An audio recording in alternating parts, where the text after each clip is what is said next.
Санжар, я не зеркало, я информационный киоск. Обязательно протестируйте этот киоск, особенно если вы собираетесь на заработки за рубеж.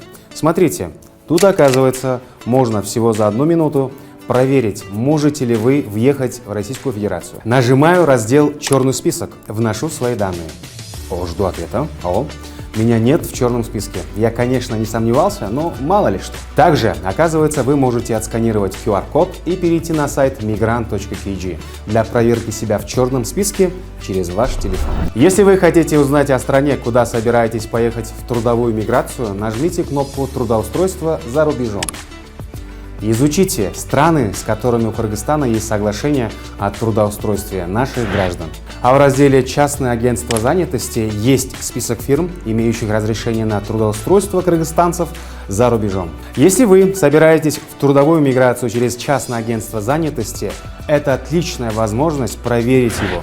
Смотрите, есть еще один раздел, не дай куда им воспользоваться, но в жизни всякое бывает. Итак, раздел «Груз 200». Здесь вы найдете информацию о выплатах на покрытие расходов, связанных с перевозкой кыргызстанцев, умерших за рубежом. Тут же можно скачать формы для заполнения.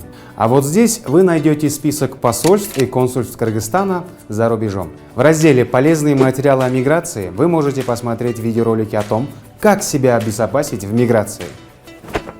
А вот здесь раздел «Вопросы и ответы». Есть ответы на самые часто задаваемые вопросы. Вы можете сохранить на свой телефон номера горячей линии Центра трудоустройств, отсканировав QR-код. Без него в наше время никуда. И еще, мне очень нравится вот эта кнопка, которая позволяет пользоваться киоском и лицам с ограниченными возможностями.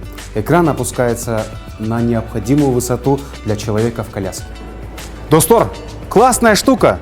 Не надо никуда ходить, стоять в очередях, все просто и понятно. Безопасных вам поездок!